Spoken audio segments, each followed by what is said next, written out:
இப்படியும் சரி பண்ணலாம். பொது இடங்களில் சிறுநீர் கழிப்பது இந்தியாவில் பரவலாக காணப்படும் பழக்கம். நாய்கள் சிறுநீர் கழிக்கும் இடம் என்று எழுதி வைத்தோ, அனைத்து சமயங்களின் தெய்வங்களின் படங்களை மாட்டியோ அதை தடுக்க பல்வேறு முயற்சிகள் செய்யப்பட்டு வருகின்றன. 2026 மே மாதத்தில் மைசூர் மாநகராட்சிக்கு ஒரு சிந்தனை, அதாவது ஐடியா வந்தது.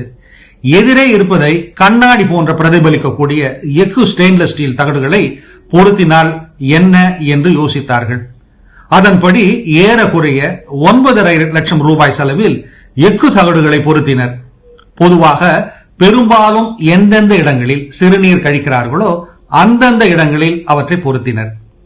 அப்படி பொருத்தப்பட்ட இடங்களில் ஒன்று மைசூர் புறநகர பேருந்து நிலையம். அங்குள்ள 80 அடி நீளமுள்ள சுவற்றில் இது பொருத்தப்பட்டது. இதன் முன்னே நிற்கிறவர்கள் பிரதிபலிக்கப்படுவர். தங்கள் உருவத்தை பார்க்கிறவர்கள் சிறுநீர் கழிப்பதை தவிர்ப்பார்கள். மாலை மற்றும் இரவு வேளைகளில் LED விளக்குகளும் இவற்றில் ஒளிர்கின்றன. அதாவது தெரு விளக்கு எரியும் பொழுது இவையும் ஏற்றப்படுகின்றன. பொது சுகாதார கேட்டை சீர்படுத்த இது நல்லதொரு திட்டம் என்றும், பொது கழிப்பறைகளின் எண்ணிக்கையை அதிகப்படுத்த வேண்டும் என்றும் வெவ்வேறு கருத்துகள் கூறப்படுகின்றன.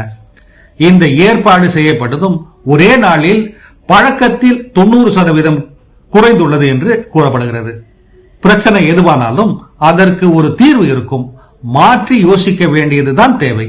இது போன்ற சிந்தனைகளை தவறவிடாதிருக்க தமிழ் பூமர் அபிஷியல் சேனலை சப்ஸ்கிரைப் செய்யுங்கள்.